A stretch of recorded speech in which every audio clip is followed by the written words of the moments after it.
Rise and shine class 9 के बच्चों, आज इस वीडियो में मैं आपके लिए लेकर आई हूँ chapter number 2 is matter around us pure. ये आपकी एस चांद केमिस्ट्री का चैप्टर नंबर 2 है। बच्चों, अगर आप लोगों ने मेरे चैनल को अभी तक सब्सक्राइब नहीं किया तो जल्दी से सब्सक्राइब करते, साथ ही रेड कलर का बेल आइकन हिट करना ना भूलें। इस वाले वीडियोस में हम लोग चैप्टर 2 के मल्टीपल चॉइस क्वेश्चंस करने वाले हैं 56 से लेकर 70 तक। और ये जो क्वेश्चन है आपको पेज नंबर 58 एंड 59 में अपनी बुक्स पे मिल जाएंगे। तो बच्चों, अगर आपके पास एस चांद और एनसीईआरटी की बुक नहीं है तो उसके लिए आप क्या कर सकते हैं, आप इसी वीडियो के डिस्क्रिप्शन बॉक्स में जाके लिंक को चेकआउट कर सकते हो। घर पे बैठे बैठे मंगा सकते हैं अच्छे खासे परसेंटेज ऑफ पर अपने लिए एस चांद और एनसीईआरटी की बुक। चलिए स्टार्ट करते हैं। यहाँ पे क्वेश्चन नंबर 56 से, विच of the following is not element. तो इसमें से कौन सा एलिमेंट नहीं है। अगर हम ग्रेफाइट की बात करें तो ये कार्बन का एलाटॉप होता है। एक्चुअली जो ग्रेफाइट होती है, आपकी जो पेंसिल की लेड होती है उसमें ग्रेफाइट से बना होता है वो। तो ग्रेफाइट जनरली किससे बना होता है, पूरी तरीके से कार्बन से बना होता है। तो कार्बन एक एलिमेंट है तो ग्रेफाइट भी एक एलिमेंट होगा। अगर जर्मेनियम की बात करें, ये भी एलिमेंट होता है। सिलिका की बात करें तो सिलिका क्या है, देखिए सिलिका का जो फॉर्मूला होता है वो होता है SiO2, क्योंकि इसमें सिलिकॉन भी है और ऑक्सीजन भी है, तब जाके सिलिका बना है। तो ये कंपाउंड है, ये आपका एलिमेंट नहीं है। तो यहाँ पर आपका ऑप्शन सी सही आ जाएगा, क्योंकि ये कंपाउंड है और ये कॉमन मिनरल है जो कि हमें अर्थ क्रस्ट में मिलता है। सिलिकॉन भी आपका एलिमेंट है, तो ऑप्शन सी सही होगा कि ये एलिमेंट नहीं है। क्वेश्चन नंबर 57 के बारे में बात करें, which of the following are compounds. इनमें से कौन कौन से कंपाउंड है, तो इस पर ध्यान दें। कार्बन भी बड़ा है, कैपिटल में है। ऑक्सीजन भी कैपिटल में है, इसको बोलते हैं कार्बन मोनोऑक्साइड। तो अगर आप इसको कोबाल्ट से रिलेट ना करें जहाँ पर कि ऑक्सीजन छोटा होता है, जैसे कि आपको यहाँ पर दे रखा है 4th में, तो ये तो कोबाल्ट है जो कि एलिमेंट होगा। तो यहाँ पर ये कार्बन मोनोऑक्साइड है तो ये कंपाउंड है। तो ये क्या है, ये कंपाउंड है। NO कुछ नहीं होता है, ठीक है। तो यहाँ पे N कैपिटल O आपका ये भी कंपाउंड है, नाइट्रोजन मोनोऑक्साइड। तो क्योंकि दोनों ही कैपिटल है, अगर बाद में स्मॉल आ रहा है तो वो एलिमेंट होने का चांस होता है कि हाँ वो एलिमेंट हो सकता है। पहला कैपिटल और दूसरा स्मॉल, तो इस बात पर हमको ध्यान देना है। तो इसके अकॉर्डिंग जो आपका यहाँ पर आंसर आने वाला है, तो ये आंसर आपका आ जाएगा यहाँ पे फर्स्ट एंड थर्ड। तो फर्स्ट और थर्ड में सी वाला ऑप्शन आपका ठीक हो जाएगा। फिर 58 है, one of the following substance is neither a good conductor of electricity nor a insulator. तो जो ना तो कंडक्टर होते हैं और ना इंसुलेटर्स होते हैं, वो क्या होते हैं, वो होते हैं मेटेलॉइड्स। क्या होते हैं, मेटेलॉइड्स होते हैं। तो अगर आपको मेटेलॉइड्स देखने हैं पीरियोडिक टेबल में तो वो ज्यादा नहीं है, उसके लिए आप एक ट्रिक का इस्तेमाल कर सकते हैं। वो ट्रिक है, बच्चों सीखो सब जरा एटलीस्ट असली ट्रिक पढ़ने की। तो इससे आप अपने मेटेलॉइड्स को याद कर सकते हैं। बच्चों के लिए बोरोन आएगा, सीखो के लिए आपका सिलिकॉन आएगा, सबके लिए आपका एंटीमनी आएगा। तो एंटीमनी का सिंबल होता है SB, तो सिंबल के तरीके से इसको सब लिखा है। जरा के लिए आएगा जर्मेनियम, एटलीस्ट के लिए आएगा एस्टेटाइन, असली के लिए आएगा आर्सेनिक, ट्रिक के लिए आएगा टेलुरियम और पढ़ने की के लिए आएगा पोलोनियम। तो इतने ही आपके मेटेलॉइड्स है पूरी प्रोडक्ट टेबल में, जो कि ना तो इंसुलेटर्स होते हैं और ना कंडक्टर होते हैं। तो यहाँ पर क्रोमियम आपका क्या है, मेटल है। अगर जर्मेनियम की बात करें तो यहाँ पर देखिए जर्मेनियम आपका क्या आ रहा है, जर्मेनियम आपका मेटेलॉइड है। तो यही आंसर आपका सही हो जाएगा। फिर है question number 59, which of the following is not a mixture. इसमें से कौन सा मिक्सचर नहीं है। केरोसिन की बात करें तो ये पेट्रोलियम का बाय प्रोडक्ट होता है और ये मिक्सचर होता है। इसमें क्या होते हैं, डिफरेंट ऑर्गेनिक कंपाउंड्स होते हैं। एयर की बात करें तो यहाँ पर नाइट्रोजन, ऑक्सीजन और कार्बन डाइऑक्साइड जैसी गैसें होती हैं। नाइट्रोजन 78% होता है, ऑक्सीजन 21% होता है। तो ये भी मिक्सचर है। अल्कोहल की बात करें तो अल्कोहल ऑर्गेनिक कंपाउंड है ROH, ये मिक्सचर नहीं है, ये कंपाउंड है। तो यहाँ पर आपका सी वाला जो ऑप्शन है एकदम ठीक है, ये मिक्सचर नहीं, ये कंपाउंड है। तबकि पेट्रोल भी पेट्रोलियम का बाय प्रोडक्ट है और मिक्सचर होता है। क्वेश्चन नंबर 60 की बात करें, the element which is not common between compound called baking soda and soda ash. अगर हम बेकिंग सोडा की बात करें तो फॉर्मूला होता है NaSCO3। अगर सोडा ऐश की बात करें फॉर्मूला होता है Na2CO3।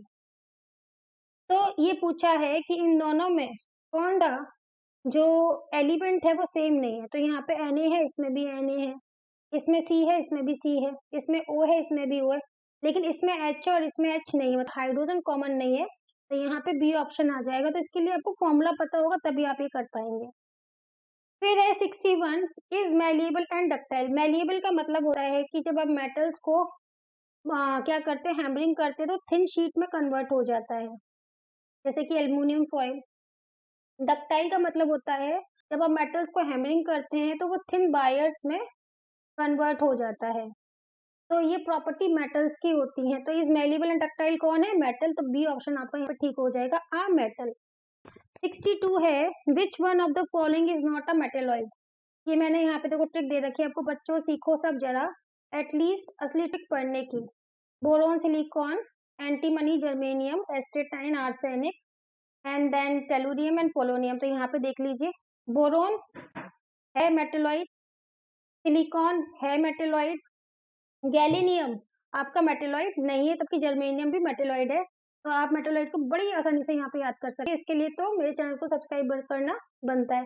बच्चों कमेंट बॉक्स में ये भी बताइए कि आप लोग किस सिटी से बैठकर मेरे वीडियो को आप लोग देख रहे हैं, जिससे कि मुझे पता चले कि कहाँ कहाँ तक रीच है मेरे वीडियोज का। क्वेश्चन नंबर 63 है the element which commonly exist in the liquid state.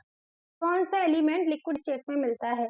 तो देखिए, अगर मेटल की बात करें, कितने सारे मेटल है, 90% से ज्यादा मेटल्स आपके पीरियोडिक टेबल में है, लेकिन मरकरी ही एक ऐसा मेटल है जो कि लिक्विड स्टेट में मिलता है।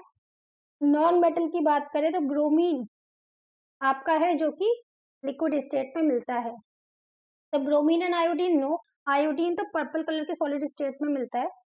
फिर है mercury and chlorine, chlorine gases form में मिलता है, रॉन्ग। आयोडीन अगेन सॉलिड में हो गया। ब्रोमीन आप लिक्विड स्टेट में होता है, मरकरी भी आपका लिक्विड स्टेट में होता है। मरकरी मेटल है, ब्रोमीन नॉन मेटल है, तो दोनों ही एलिमेंट है, तो डी ऑप्शन यहाँ पे ठीक आ जाएगा। ना question number 64 when a mixture of iron powder, iron और सल्फर पाउडर को जब हीट किया जाता है स्ट्रांगली, तो यहाँ पर आयरन सल्फाइड बनता है। तो यहाँ पर जब आयरन सल्फाइड बन रहा है तो यहाँ पे क्या हो रहा है, हीट के साथ क्या हो रहा है, हीट रिलीज हो रही है या फर्स्ट एब्जॉर्ब हो रही है देन रिलीज हो रही है, या एब्जॉर्ब हो रही है या एब्जॉर्ब और रिलीज हो रही है। तो देखिए 64 में जो क्वेश्चन में है वहां पर आपको हीट किया जा रहा है और फिर आपका कंपाउंड बन रहा है। तो पहले तो हीट एब्जॉर्ब होती है और फिर रिलीज होती है। तो यहाँ पे बी वाला ऑप्शन है, फर्स्ट एब्जॉर्ब देन रिलीज्ड। फिर है आपका क्वेश्चन नंबर 65 द प्रॉपर्टी या फिर प्रॉपर्टीज एक हो सकती है, एक से ज्यादा, which enable copper metal to be use as making electrical wire.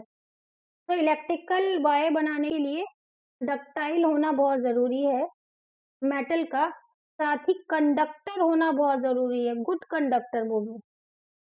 तो ये दोनों प्रॉपर्टीज यहाँ पे काम आने वाली हैं। तो देख लेते हैं कि कौन कौन से यहाँ पे हमको दे रखा है। Copper metal is malleable and ductile. देखिए थिन शीट से तो यहाँ पे मतलब नहीं है, वायर की बात करते हैं। प्रॉपर्टी होती तो है कॉपर के अंदर की वो मैलिएबल है, लेकिन यहाँ पे कॉपर वायर से लेना देना नहीं है यहाँ पर। Copper metal is good conductor of electricity, ये भी हो सकता है। Copper metal is ductile, very good. और गुड कंडक्टर है तो ये बात भी देख लीजिए कि उसका रेजिस्टेंस लो होगा, क्योंकि रेजिस्टेंस क्या होता है, oppose of the flowing of electrons. तो जितना ज्यादा इलेक्ट्रॉन फ्लो होता है उतना ही लो रेजिस्टेंस होता है। तो ये दोनों प्रॉपर्टी कंडक्टर को भी सूट करती है, लो रेजिस्टेंस। तो सी वाला ज्यादा प्रेफरेबल है ओवर बी वाला। कॉपर मेटल सोनरस नहीं, इससे कोई मतलब नहीं है कि वो बैंग साउंड करे, तो यहाँ पे सी वाला सबसे अप्रोप्रिएट आंसर है। फिर हम बात करेंगे 66 की, on the basis of composition of matter milk is considered to be. देखिए मिल्क क्या है, मिल्क मिक्सचर है, क्योंकि देखिए इसके अंदर वाटर भी होता है, फैट के ग्लोब्यूल्स भी होते हैं, है ना, साथ में यहाँ पे विटामिन भी होते हैं, तो ये मिक्सचर है। तो मिक्सचर को हम लोग जनरली क्या बोलते हैं, कैसे कंसीडर करते हैं, इम्प्योर सब्सटेंस है। ऐसा नहीं है कि इम्प्योर है, लेकिन केमिस्ट्री कहता है कि जो सब्सटेंस एक ही टाइप के एलिमेंट से मिलके बना है या एक ही तरह के सब्सटेंस से मिलके बना है वही प्योर है। अगर वो एक से ज्यादा एलिमेंट या कंपाउंड से मिलके बना हुआ है इन एनी प्रपोर्शन तो उसको इम्प्योर सब्सटेंस बोलते हैं। तो मिल्क भी आपका इम्प्योर सब्सटेंस होगा। डजंट मीन कि रियल भाषा में वो इम्प्योर है, केमिस्ट्री की भाषा में वो इम्प्योर है अगर वो एक से ज्यादा सब्सटेंसेस से मिलके बना है। तो यहाँ पे ऑप्शन बी ठीक हो जाएगा। फिर क्वेश्चन नंबर 67 के बारे में हम लोग बात करते हैं। Which of the following statement are true for pure substance. अब यहाँ पे आपको 4 स्टेटमेंट्स रखे हैं और बताना है कि कौन कौन से प्योर सब्सटेंस के लिए सही है। पहला है pure substance contain only one kind of particles. Yes, जो प्योर सब्सटेंस होता है उसमें सिर्फ एक ही तरह के पार्टिकल्स हमको देखने के लिए मिलते हैं, दूसरी तरह के नहीं। फिर है प्योर सब्सटेंस में भी कंपाउंड और मिक्सचर। नहीं, प्योर सब्सटेंस मिक्सचर नहीं हो सकते, तो सेकंड वाला बिल्कुल इनकरेक्ट है।